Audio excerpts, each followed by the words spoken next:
આકાળી આટલું ખતરનાક ખુખાર સ્વરૂપ ધારણ કર્યું ખબર છે ને? રક્તબીજને માર્યો ખબર છે ને? રક્તબીજને માર્યો કેમ? આવા ભક્તોને પરેશાન કરતો, આવા ભક્તોનું ભક્ષણ કરતો, તમારા જેવા નિર્દોષ લોકોને ખાઈ જતો.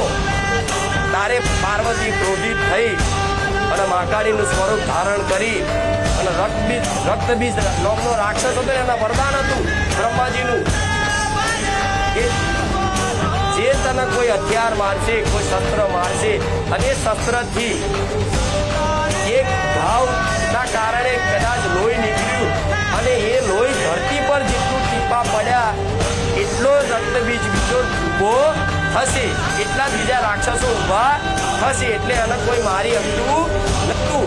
કોઈ એને મારે અને લોહી પડે ધરતી પર એટલે એવા બીજા રક્તબીજ ઊભા થાય. ઉપરથી મારે બીજા 4 ઊભા કરવાનું થાય. તારે શંકર ભગવાને પાર્વતી કીધું કે આનો ઉપાય તમારી જોડે. તારે કદાચ પાર્વતી સ્વરૂપ નહીં અને મહાકાળી પ્રગટ થઈ.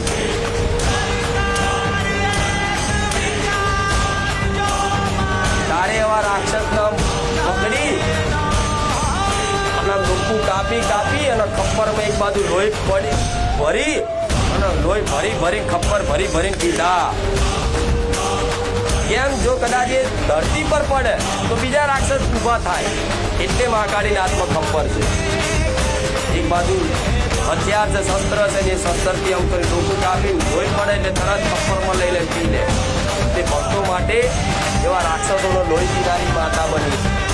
અને તમે જ આ રાક્ષસ બનો તો વડાવ તમને કયો ભગવાન કયો કાળ તમને છોડાવો કહો?